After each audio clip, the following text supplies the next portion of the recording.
السلام علیکم ورحمۃ اللہ وبرکاتہ۔ آج ہم اپنی اس ویڈیو میں دعائے حاجات پر بات کریں گے۔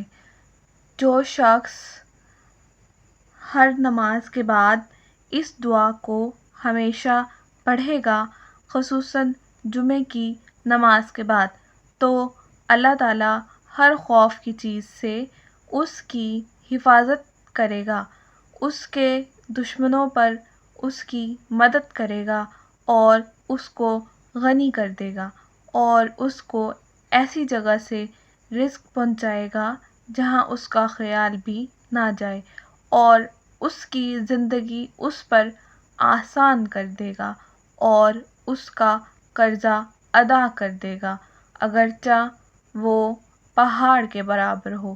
اللہ تعالیٰ اپنے فضل و کرم سے اس کو ادا کر دے گا۔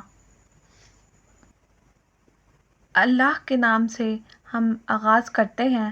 بسم اللہ الرحمن الرحیم۔ شروع کرتا ہوں اللہ کے نام سے جو بڑے مہربان نہایت رحم والے ہیں۔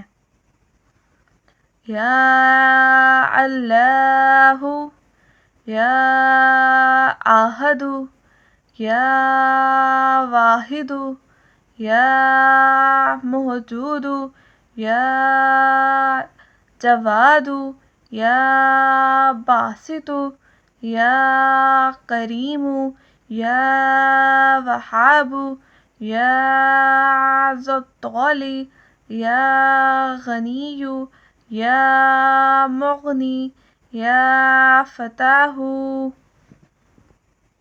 ترجمہ: اے اللہ، اے یکتا، اے یگانہ، اے موجود، اے بہت سخی، اے پھیلانے والے، اے کرم کرنے والے، اے بہت دینے والے، اے بخشش کرنے والے، اے بے پرواہ، اے بے پرواہ کرنے والے، اے بہت کھولنے والے۔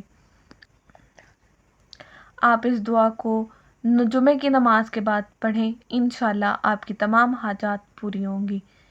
آج کی ویڈیو بس اتنی ہی۔ اللہ حافظ۔